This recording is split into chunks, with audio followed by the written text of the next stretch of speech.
Trust is the only sales script you'll ever need. Most people who struggle with sales think they have a technique problem. They think if they just find the right words, the right pitch, the right closing line, everything will click. So they memorize scripts, they rehearse objections, they study persuasion frameworks, and then they walk into a conversation with a real human being and the whole thing falls apart, not because the script was wrong. Because the other person could feel, in a way they couldn't even articulate, that something was off. Here's what was off: there was no trust. And without trust, every word you say gets filtered through suspicion. Your best argument sounds like manipulation. Your genuine enthusiasm sounds like desperation. Your follow-up sounds like pressure. The script doesn't fail because it's poorly written. It fails because it's being received by a brain that has already classified you as a threat. And that's what I want to unpack today. Not just why trust matters. Everyone says trust matters, but the actual mechanism behind it. What happens in the brain when trust is present and when it's absent? Why most sales training gets this completely backwards? And what you can actually do, starting today, to build the kind of trust that makes scripts almost irrelevant. Let me start with the mistake almost everyone makes.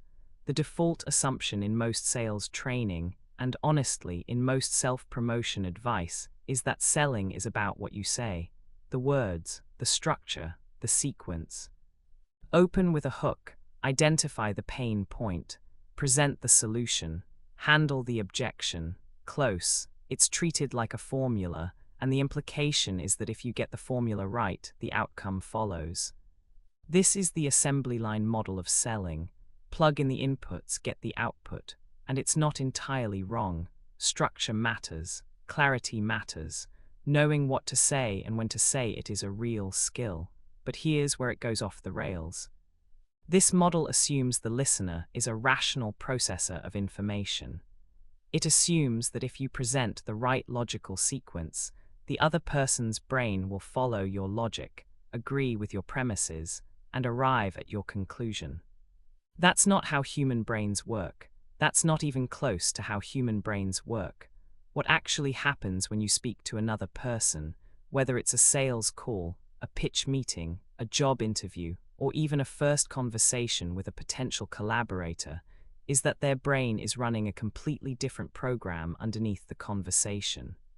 Before they process your words, before they evaluate your offer, before they even consider whether what you're saying makes sense, their brain is answering one question: is this person safe? That question gets answered in milliseconds, not minutes. Milliseconds, and it gets answered not by the prefrontal cortex, the rational, analytical part of the brain, but by the amygdala. The amygdala is the brain's threat detection system. It evolved to keep us alive. It scans for danger signals, tone of voice, facial micro-expressions, body language, incongruence between what someone says and how they say it, and it makes a snap judgment. Safe or not safe, friend or foe, trust or distrust. And here's the critical part. Once the amygdala flags someone as a potential threat, it sends a signal that effectively puts the prefrontal cortex on a leash. The rational mind doesn't get to run the show. The emotional brain takes over, and everything the other person says after that gets filtered through a lens of suspicion and self-protection. You can have the most brilliant pitch in the world. If the amygdala has already decided you're not trustworthy, your pitch is dead on arrival. The listener will nod politely, say they need to think about it, and never call you back, not because your offer was bad. Because their nervous system told them to get away from you. So when I say trust is the only sales script you'll ever need, I'm not being poetic. I'm describing a neurological fact. Trust is what disarms the amygdala. Trust is what allows the prefrontal cortex to come online and actually engage with your ideas. Trust is the gateway through which all persuasion, all influence, all meaningful communication must pass. Without it, nothing else works. With it, almost everything works. Now, there's another layer to this that most people miss, and it involves mirror neurons. Mirror neurons are a class of brain cells that fire both when you perform an action and when you observe someone else performing that same action. They're part of how we develop empathy, how we read other people's intentions, how we feel what someone else is feeling without being told. When you're talking to someone and they sense genuine care, genuine interest, genuine congruence in you, meaning your words, your tone, your body language, and your intention all line up, their mirror neurons help them feel that alignment. It registers as authenticity, it registers as safety, and it opens the door to trust.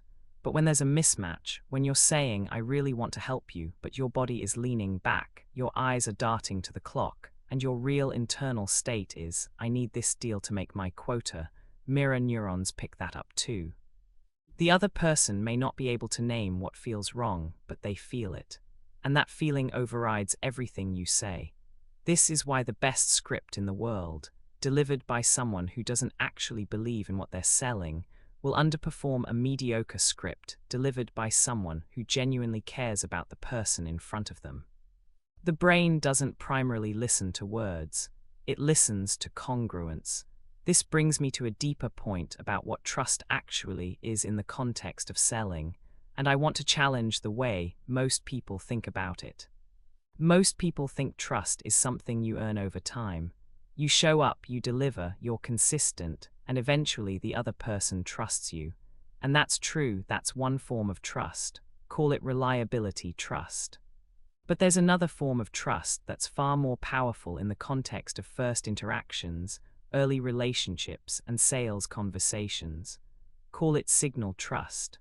Signal trust is what happens when the other person's brain picks up enough positive signals in a very short window to lower its defenses and allow engagement. Signal trust doesn't require years.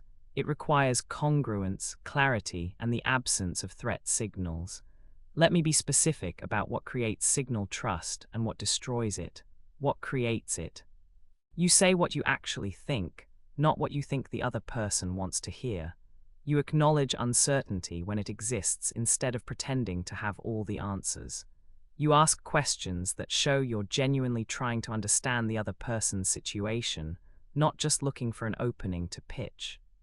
You demonstrate competence through the quality of your questions, not through self-promotion.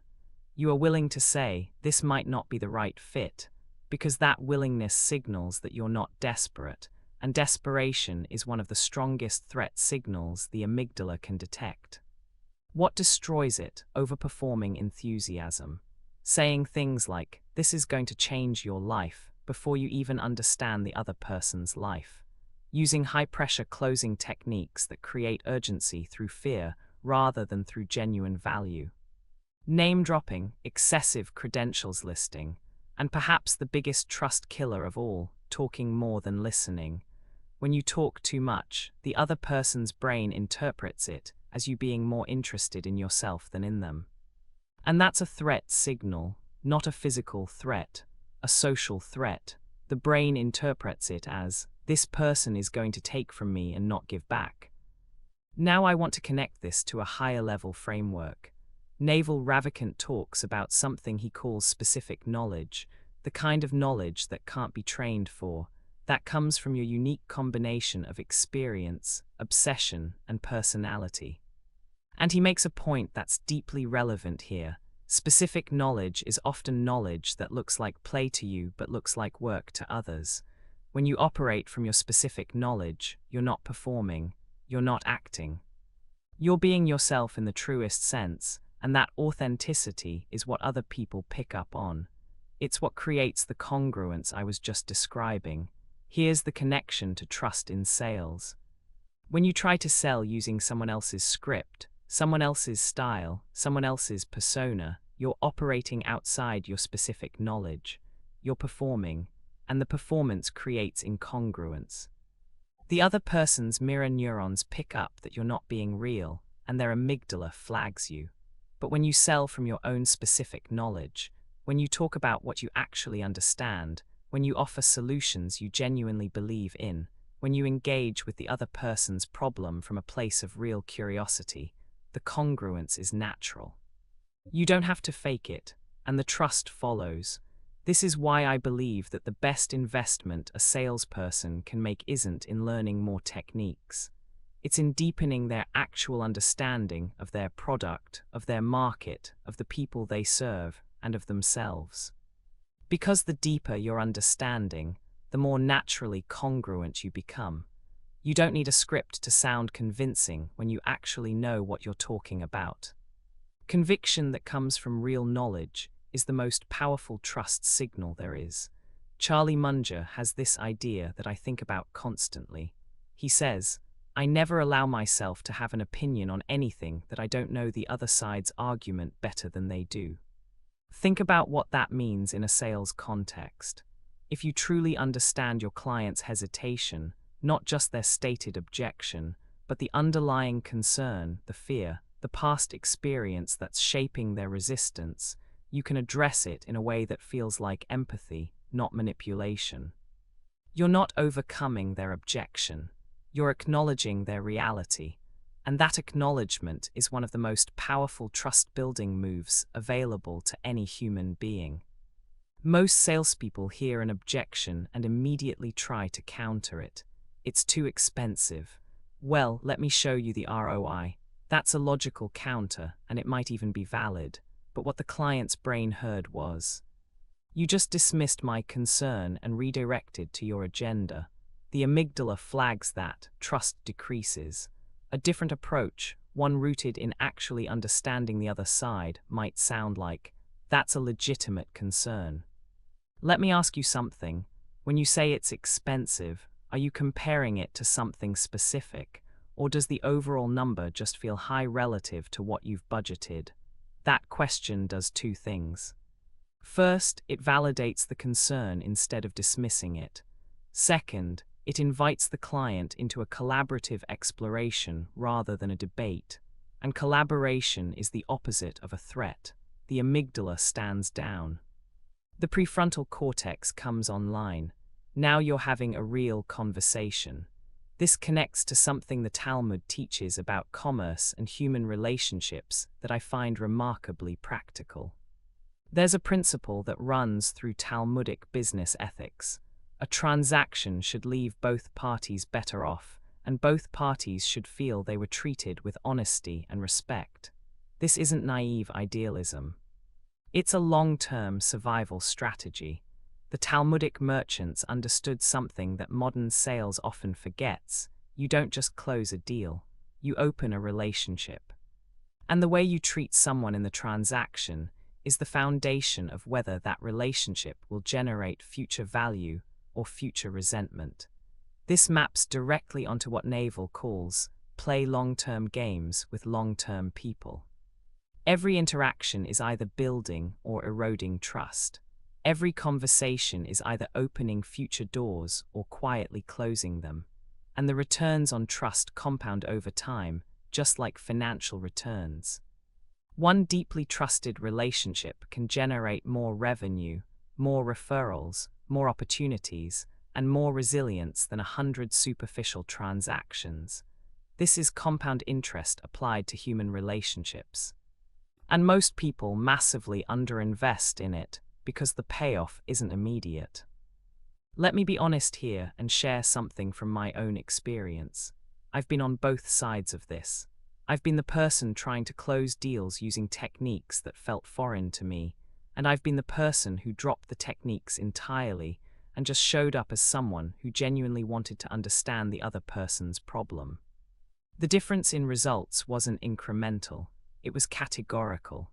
When I was performing, I could sometimes get the deal, but the client was always slightly guarded, always slightly transactional, and the relationship never deepened beyond the initial purchase. When I was genuine, when I asked real questions, when I admitted what I didn't know, when I told people honestly whether I thought my solution was right for them, something shifted. People opened up. They shared information they wouldn't normally share. They referred me to others without being asked. The deals took longer sometimes, but they were larger, more stable, and they led to more deals. Trust compounds, technique doesn't. And this is where I want to address something about the nature of selling itself. because I think there's a fundamental misconception that holds people back, especially people who are intelligent, knowledgeable, and trying to build something real. The misconception is that selling is about convincing someone to do something they wouldn't otherwise do. That's not selling. That's manipulation. And it doesn't work in the long run because the moment someone feels manipulated, even if they can't name it, trust is destroyed and the relationship is over. Real selling, the kind that builds careers and companies and reputations, is about helping someone make a decision they already want to make, but don't yet have the clarity or confidence to make. Think about that distinction. The client usually already knows they have a problem. They usually already know they need a solution. What they don't have is certainty. They don't know if this is the right solution, if you're the right person, if now is the right time.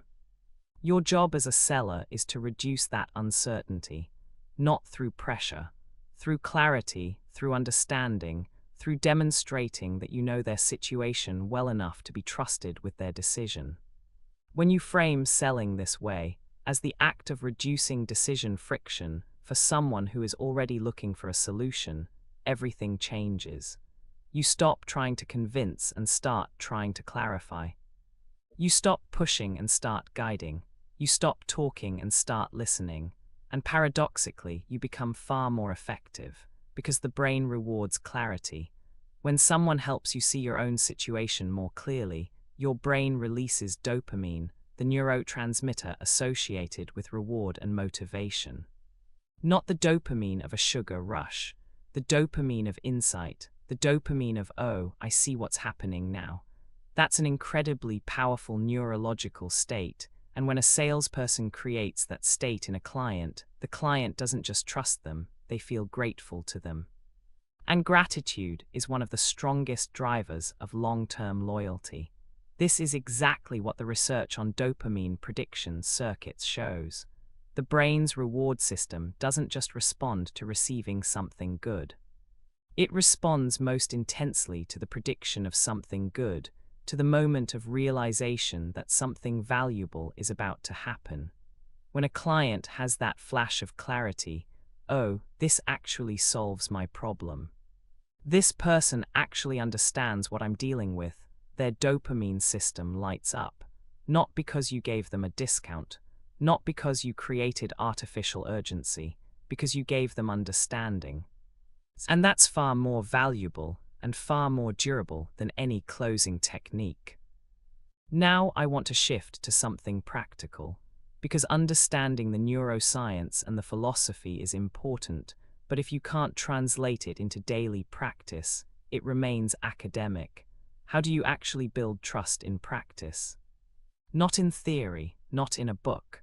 In the real, messy, unpredictable reality of talking to another human being who has their own fears, their own agenda, their own bad experiences with salespeople. The first thing, and this is non-negotiable, is preparation. Not script preparation, situation preparation. Before you talk to anyone, a client, a partner, an interviewer, a potential collaborator, you need to have done enough research to understand their world. Not your world, their world. What are they dealing with? What pressures are on them? What have they tried before? What would success look like from their perspective, not yours? When you walk into a conversation with genuine understanding of the other person's context, it shows. It shows in the quality of your questions. It shows in the relevance of your observations. And it signals competence, which is one of the two pillars of trust. The two pillars are competence and warmth. You need both. Competence without warmth feels cold and calculating. Warmth without competence feels nice but unreliable. Real trust sits at the intersection. The second thing is what I call the discipline of listening without agenda. Most people listen with an agenda. They're listening for the opening. They're listening for the objection they can counter. They're listening for the signal that it's time to pitch. This kind of listening is transparent to the other person. They can feel that you're not really listening to them, you're listening for yourself, and it erodes trust in real time. Listening without agenda means you're genuinely trying to understand the other person's situation, even if it means discovering that your solution isn't the right fit. And here's the counterintuitive part: being willing to walk away from a deal, being willing to say, "I don't think this is right for you," is one of the most powerful trust signals you can send. Because it tells the other person that your integrity is more important to you than their money, and that's rare enough to be memorable. People remember the person who didn't try to sell them. And often they come back later, or they refer someone who is a fit, precisely because that moment of honesty was so unusual. The third thing is consistency over time. And this is where most people fail, because it's not glamorous. It's not a technique you can learn in a weekend. It's showing up repeatedly, delivering on what you said you would deliver, following up when you said you would follow up, and being the same person in every interaction. This is the compound interest of trust. Each small act of reliability adds a tiny increment to the trust balance, and over time, those increments create something powerful: a reputation. A reputation is not what you say about yourself. A reputation is what other people say about you when you're not in the room, and that reputation is built entirely on accumulated trust signals.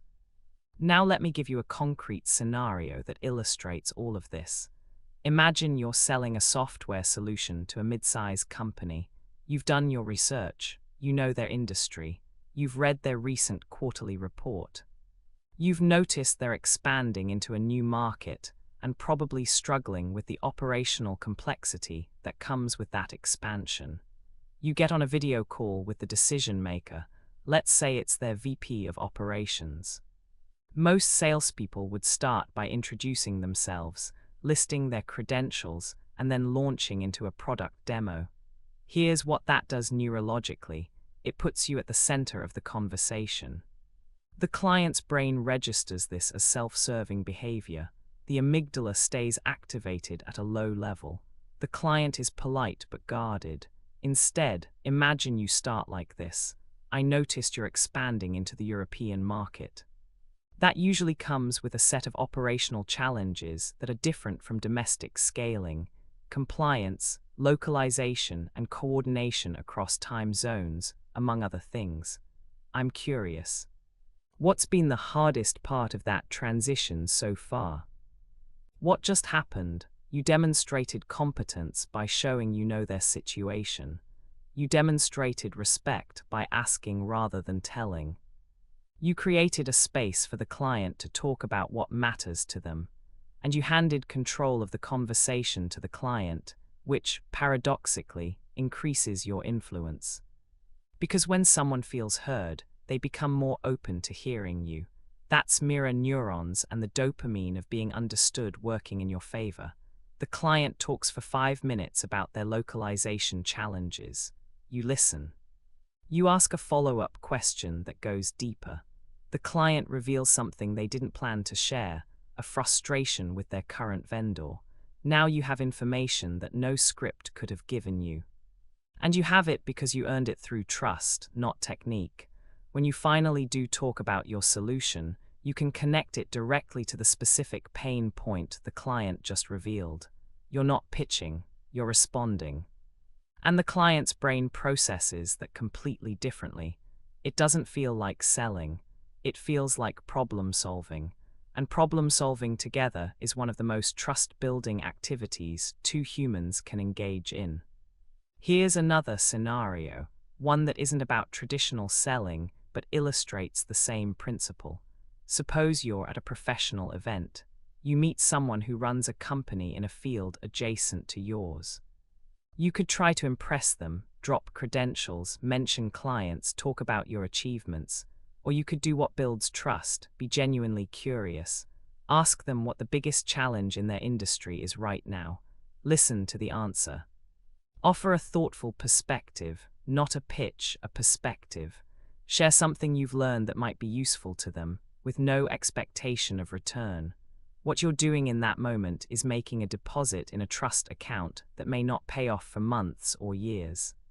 But when it does pay off, it pays off at a rate that no cold email campaign can match, because that person won't just remember what you said, they'll remember how they felt talking to you. And that feeling of being respected, understood, and treated as an equal is the foundation of every strong business relationship. This is where the Talmud's business wisdom and Naval's long-term thinking converge. The Talmud teaches that knowledge has no value until it enters exchange, until it's shared, applied, and tested in the real world. Naval teaches that you should be in the business of building assets that earn while you sleep, and trust-based relationships are exactly that kind of asset. A network of people who trust you will send opportunities your way without you having to hustle for them. That's leverage, not the financial kind, the human kind, and it's the most durable form of leverage there is. Now I want to address a question that might be forming in your mind. Is this just for salespeople? What if I'm not in sales? Here's my answer. You're in sales. Everyone is in sales. Every time you express an idea and want someone to take it seriously, you're selling. Every time you apply for a job, you're selling. Every time you propose a project to your team, you're selling. Every time you try to build a partnership, attract a client, or even maintain a personal relationship, you're selling, in the sense that you're trying to create enough trust and clarity for the other person to say yes to something. In the age of AI, this becomes even more critical. When automation can handle the technical work, what becomes scarce and valuable is the ability to build genuine human connection. The ability to walk into a room, virtual or physical, and make another person feel understood. That's not a soft skill. That's the hardest, most valuable skill in the modern economy, and it's built entirely on trust. So let me give you specific things you can do starting today. First, before your next conversation with anyone who matters, a client, a colleague, a potential partner, spend 15 minutes researching their situation. Not to find a selling angle, to find a genuine question you can ask that shows you understand their world. Write that question down, lead with it, and then shut up and listen. Second, after every significant conversation this week, do a 5-minute review. Ask yourself, did I listen more than I talked? Did I ask questions that were genuinely curious, or was I just waiting for my turn to pitch? Did I say anything that was incongruent, where my words didn't match what I was actually feeling? Be honest with yourself. This is where the real training happens, not in rehearsing scripts, but in reviewing your own authenticity. Third, identify one relationship in your professional life where trust has eroded, where someone seems guarded around you, or where communication has become transactional. Reach out to that person with no agenda. Don't try to fix the relationship. Don't try to sell them anything. Just ask how they're doing. Share something useful, be human, and see what happens. You might be surprised. Trust can be rebuilt, but only through actions, never through words. Fourth, start tracking something that most salespeople never track: the percentage of your conversations where the other person shares something they didn't plan to share.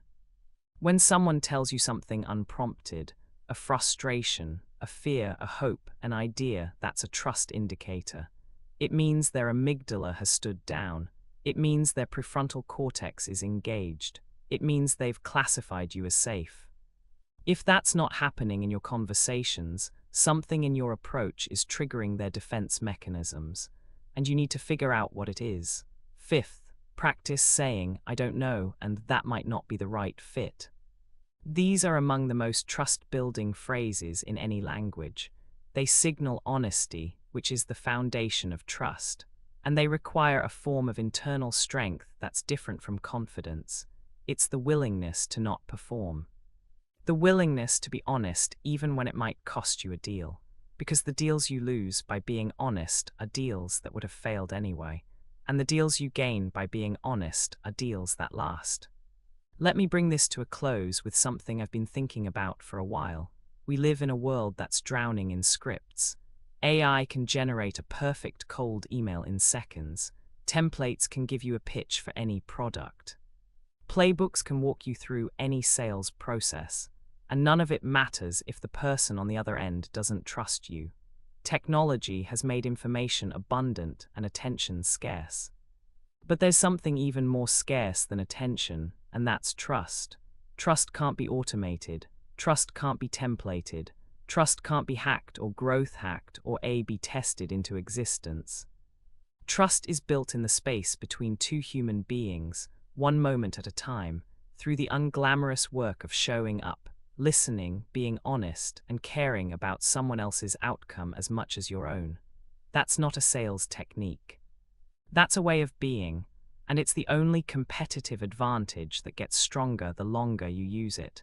The script everyone's looking for already exists. It's not a sequence of words, it's the quality of your presence.